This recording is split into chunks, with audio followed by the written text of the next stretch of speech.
قاضی فائز عیسیٰ صاحب پر Pakistan Tehreek Insaf social media پر ویسے بھی جگہ جگہ اعتراض کر رہی تھی، اب تو اور زیادہ شدت کے ساتھ اعتراض کر رہی ہے، لیکن ان تمام تر اعتراضات کے باوجود بھی، اور آپ کو یاد ہوگا شیر افضل مروت صاحب نے تو باہر آ کر اڈیالہ سے صاف طور پہ بتا دیا تھا کہ عمران خان صاحب نے کہہ دیا ہے کہ ہمیں قاضی فائز عیسیٰ صاحب پر اعتماد نہیں۔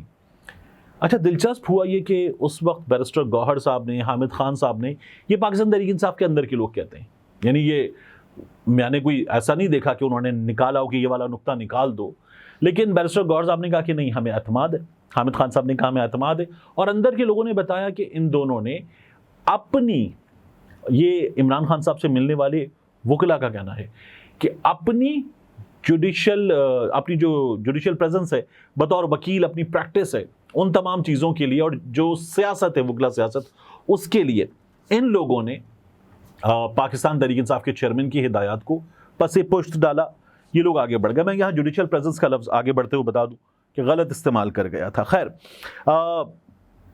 اب جب یہ ہو گیا تو اب کی بار سربراہی نہیں کر رہے قاضی فائز عیسیٰ صاحب، جو لیول پلینگ فیلڈ کا معاملہ تھا سربراہی قاضی فائز عیسیٰ صاحب کر رہے تھے، مخصوص نشستوں بلے کے نشان کا معاملہ تھا قاضی فائز عیسیٰ صاحب سربراہی کر رہے تھے، اب منصور علی شاہ صاحب سربراہی کر رہے ہیں، اس لیے کہ جیسی سماعت شروع ہوتی تو اعتراض ہوتا کہ اگر آپ مخصوص نشستوں کے معاملے پر سربراہی کر رہے ہیں تو انہی مخصوص نشستوں کو تو چھین کر دے دیا گیا ہے پاکستان مسلم لیگ نون کو، دیگر جماعتوں کو، اور ان کی وجہ سے اب ان کو 2/3 اکثریت حکمراں اتحاد کو حاصل ہو گئی ہے، اور وہ کوئی بھی ترمیم کر سکتے ہیں، اور اس ترمیم کرنے کی طاقت کے نتیجے میں وفاق تسلیم کر چکا کہ آپ کو اس عہدے پر مزید برقرار رہنے کا موقع مل سکتا ہے، تو آپ چونکہ اس کے ایک ایسے بینیفیشری بن سکتے ہیں کہ جس کی وجہ سے یہ کیس آپ کو نہیں سننا چاہیے، اس لیے آپ مت سنیں۔ تو قاضی فائز عیسیٰ صاحب جو ہیں وہ یہ کیس نہیں سن رہے۔ اب آپ یہ دیکھیے کہ ہمیں ایک اور چیز نظر آتی ہے قاضی فائز عیسیٰ صاحب کے معاملے میں، ہم نے لیول پلینگ فیلڈ کے معاملات ہوں ان کو دیکھا ہو، میں میڈیا نہیں دیکھتا والے معاملات ہوں ان کو دیکھا ہو، یا ہم نے بلے کے نشان کا معاملہ دیکھا ہو، تو ہمیں ایک چیز نظر آئی کہ قاضی فائز عیسیٰ صاحب جو ہے وہ پاکستان تحریک انصاف کے خلاف ہمیں فیصلے دیتے ہوئے مسلسل نظر آئے۔ یہ پاکستان تحریک انصاف والے اب تو سوشل میڈیا پر بہت زور و شور سے کہہ رہے ہیں، تو ایک تجزیہ پیش کیا گیا تھا آپ کے سامنے بڑا دلچسپ، وہ میں دہراتا ہوں۔ میاں نواز شریف صاحب ملک سے باہر چلے گئے، اس کے بعد ملک میں بہت تبدیلیاں آئیں، کورونا آ گیا، انگلینڈ میں تو بہت برے حالات تھے، پاکستان میں حالات کم برے تھے، میاں نواز شریف صاحب پاکستان نہیں آئے، 4 ہفتے بعد تو نہیں آئے، لیکن پاکستان کورونا وغیرہ میں بھی میاں نواز شریف صاحب نہیں آئے، UK کے لیے فلائٹس بند ہو گئیں، کھل گئیں، میاں نواز شریف صاحب نہیں آئے۔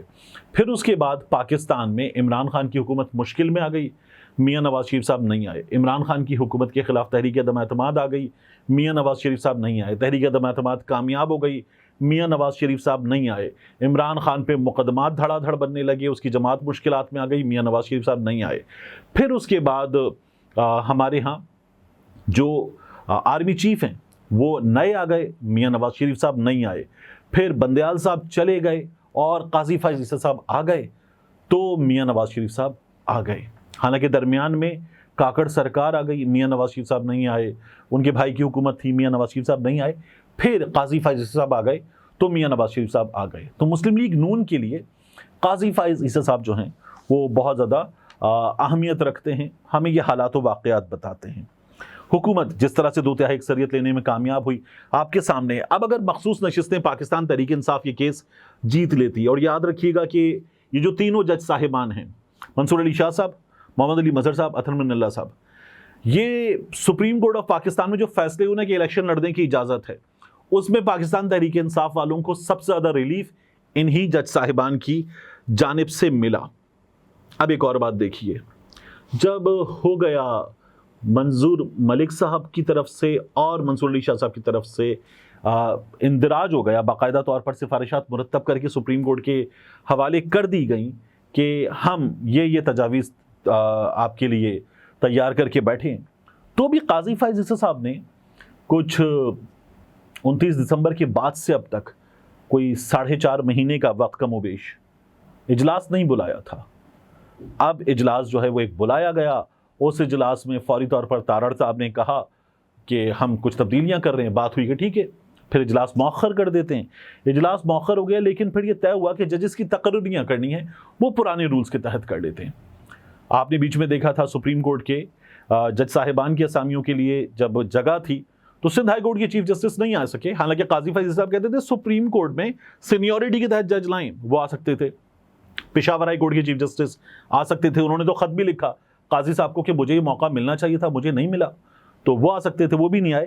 قاضی فائز عیسی صاحب بندیال صاحب کے معاملے میں باقاعدہ طور پر کہتے تھے کہ نہیں, میرٹ کمپٹنس وغیرہ نہیں, سینیورٹی ہونا چاہیے اس معاملے میں. آپ کیسے کریں گے یہ ہم دیکھتے ہیں کہ سینیورٹی پر ہوتا ہے یا نہیں ہوتا. لیکن اگر پاکستان تحریک انصاف کو وہ نمائندگی مل جاتی ہے مخصوص نشستوں کے ساتھ جو اس نے 8 فروری کے ووٹ کے نتیجے میں ارن کی ہے, تو یہ پلان جس میں حکومت کے پاس 2/3 اکثریت ہے اور حکومت آگے بڑھ سکتی ہے, تو یہ پلان جو ہے یہ تو ناکام ہوتا ہوا نظر آ رہا ہے. اور اس پلان کے اب تک کے بن جانے کے ذمہ دار کون ہیں؟ 13 جنوری کو فیصلہ کس نے دیا تھا؟ قاضی فائز عیسی صاحب نے دیا تھا, کہ جس کے تحت بلے کا نشان پاکستان تحریک انصاف سے چھن گیا تھا. یہ ہمارے سامنے پوری کی پوری پکچر ہے. تو دلچسپ ہے, اب یہ سماعت ہوگی, اس سماعت کے نتیجے میں پاکستان تحریک انصاف کو ریلیف مل سکتا ہے. سنی اتحاد کونسل والوں کو ویسے بھی تسلیم کر لیا گیا, اب بھی پوری طرح سے تسلیم نہیں کیا گیا. اگر یہ ریلیف مل گیا تو پھر پروگرام جو ہے وہ تبدیل ہو جائے گا ٹھیک ٹھاک طریقے سے. سپریم کورٹ میں ویسے بھی تجزیہ کار, سپریم کورٹ کے سینئر رپورٹرز یہ کہہ رہے ہیں کہ قاضی فائز عیسی صاحب جو ہیں وہ جتنی بڑی حمایت پہلے رکھتے تھے ممبران کی, شاید اب اس طرح کی حمایت ان کے پاس نہیں ہے. تو یہ ایک دلچسپ کہانی ہے, پوری آپ کے سامنے میں نے رکھ دی. دوسرا, میاں نواز شریف صاحب نے کہا ہے کہ شہباز شریف صاحب آپ ذرا منڈے کو آ جائیے اور آ کر ذرا بتائیے کہ نگراں حکومت کے دنوں میں کیسے گندم کا اسکینڈل پیدا ہوا اور وہ جہاز جو پاکستان آنا تھا 25 دنوں میں وہ باہر ہمارے سمندروں میں تیار کھڑا تھا اور 7 دن میں ہمارے ہاں گندم آ گئی جیسی اجازت دی گئی تھی. تو یہ کیسے ہوا اور کیسے کیا گیا؟ یہ جو اربوں روپے کا ڈاکہ ڈلا ہے اور اس کے بعد اب کسان بھی رول رہا ہے اور اگلے سال گندم کا اور بڑا بحران پیدا ہوتا ہوا نظر آ رہا ہے, یہ کیسے ہوا مجھے بتائیے. میاں نواز شریف صاحب جاننا چاہتے ہیں. تو میاں نواز شریف کو شہباز شریف صاحب کیا بتائیں گے؟ حنیف عباسی لڑ رہے ہیں, انوار اللہ کاکر لڑ رہے ہیں. اس سے پہلے ایک اور چیز یاد رکھنی چاہیے میاں نواز شریف صاحب کو. وہ چیز کیا ہے؟ شاہد خاقان عباسی صاحب نے سمر عباس کے پروگرام میں بیٹھ کر کہا ہے کہ ذمہ داری تو عائد ہوتی ہے اسحاق ڈار پہ, کیونکہ ای سی سی اس کے اجلاس میں منظوری دی گئی تھی, سربراہی کر رہے تھے اسحاق ڈار صاحب. تو میاں نواز شریف صاحب اپنے ہر بار کے وزیر خزانہ اور اس بار کے وزیر خارجہ اور اپنے سمدھی اسحاق ڈار کا احتساب کر سکیں گے؟ جو کھرا مل رہا ہے, جو ڈانڈے اس کے ملتے ہیں وہ ملتے ہیں گھر میں, تو کیسے کر سکے گی میاں نواز شریف صاحب کی جماعت اس چیز کا احتساب؟ کیونکہ ہر چیز پچھلوں پہ ڈال دو والی حکمت عملی اب کامیاب ہوگی یا نہیں ہوگی, کیونکہ پچھلوں کے پیچھے جو ہیں ان کے پیچھے کون جائے گا. ملتے ہیں انشاءاللہ آپ سے اگلی ویڈیو میں. السلام علیکم, میں اس وقت آغا محمد کے ساتھ موجود ہوں سپر ہائی وے کراچی پر. یہ جو آپ عمارتیں دیکھ رہے ہیں یہ عمارتیں ہیں بحریہ ٹاؤن کراچی کی, بحریہ ٹاؤن کراچی, اور اس کے بالکل دروازے کے ساتھ یہ دینی درسگاہ, اللہ رب العزت کا کام. یہ قرآن میں اللہ تعالیٰ فرماتا ہے کون ہے جو اللہ کی مدد کرے, اللہ کے لیے انصار کون ہیں, یہ اللہ رب العزت سوال کرتا ہے. یعنی اللہ ہمیں موقع دیتا ہے کہ ہم اس کے دین کے لیے کچھ کر سکیں. آغا محمد میرے ساتھ موجود ہیں. آغا صاحب السلام علیکم. وعلیکم السلام ورحمۃ اللہ. یہ فرمائیے کہ یہ جو ہے مسجد تو ماشاءاللہ بہت خوبصورت, بہت عالیشان ہے اور اللہ کا گھر جیسا ہونا چاہیے. بالکل, اس میں اللہ ہمیں توفیق دے کہ ہم ویسا کام کر سکیں. اس کے بارے میں بتائیں یہ کیا ہے؟ جی طارق صاحب, یہاں کی سب سے پہلے پس منظر تھوڑا سا میں آپ کو خلاصتاً بتا رہا ہوں. یہاں پر جب ہمارا آنا ہوا 1996 میں, 1996 سے لے کر 2010 تک ہم خیموں میں رہتے تھے. ٹھیک. تو بہت ہی مشکل زندگی بسر کیا. تو حضرت آغا صاحب کے والد صاحب ہمارے دادا آغا صاحب کو بار بار یہ کہتے تھے کہ آپ چند لمحے تک صبر کر لیں, یہ جنگل ہے, یہ منگل ہی بنے ہیں. ٹھیک. تو پہلے تو یہ تھے کہ ہم تھوڑے سے آزاد تھے. آزاد سے مطلب یہ تھے کہ شہر سے دور تھے, اتنے بوجھ اور زیادہ ذمہ داری ہمارے سر پر نہیں تھے. تو ابھی جب شہر ہی آ گیا تو ہمارے ایک ارادہ ہے, ایک فکر ہے, ایک سوچ سوچ ہے یہاں پر ہم ایک ایسا عظیم دینی درسگاہ بنائے ہیں جس میں دینی تعلیم بھی ہو اور عصری تعلیم بھی ہو اور مخلوق کے لیے ایک خدمت ہو اور اللہ تبارک و تعالیٰ اس دین کو مزید پھیلا ہے. تو یہاں اس کے لیے ہم نے ایک تعمیر شروع کیا جو 6 منزلہ پر مشتمل ہے. تو ہم سے جتنے 6 منزلیں ہوں گی، 6 سٹوریز. جی تو ہم سے جتنا ہو سکتا ہے ہم تو خود لگے ہوئے ہیں. تو مزید بھی اللہ تبارک و تعالیٰ ان لوگوں کو خدمت کرنے کی توفیق دے جو خدمت کر رہے ہیں، جن اللہ نے نوازا. جن کو اللہ نے نوازا ہے.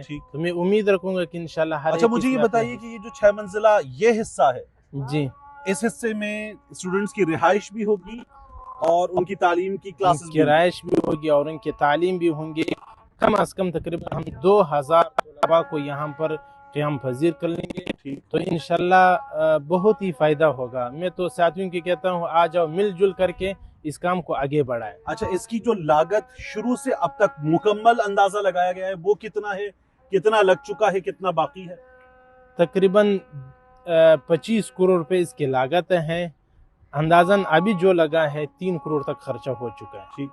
اور مجھے یہ بتائیے یہ جو یہاں پر 6 منزلہ عمارت ہے یہ کتنے ایریا پر ہے؟ یہ تقریباً 44,000 فٹ پر ہے. 44,000 فٹ پر ہے. ٹھیک. اور یہ جو پورا کمپلیکس ہے سڑک سے یہاں تک، یہاں پر پورا ادارہ تقریباً 9 ایکڑ پر مشتمل ہے. 9 ایکڑ پر. پہلے جو 15 ایکڑ تھے اب 9 ایکڑ پر ہے. ٹھیک. تو یہاں پر ایک دینی ادارہ اور ایک ساتھ اس کے ساتھ ایک اسکول اور ایک مزید ایک کالج کی ارادہ بھی ہمارے ہیں. تو بسا اوقات سب کچھ تو ہم ذمہ داری پہ نہیں لے سکتے ہیں کہ سب کچھ ہم خود ہی کر لیں. بالکل. تو ساتھ ساتھ چلنے والے ہوں تو پھر انشاءاللہ گاڑی چلے گا انشاءاللہ. اللہ تبارک و تعالیٰ ان لوگوں کو بھی جزائے خیر دے. دعا کریں گے. میں خود یہاں پر آپ نے حکم دیا تو میں حاضر ہوا اور کچھ اور دوستوں کو بھی انشاءاللہ یہاں پر لے کر آئیں گے.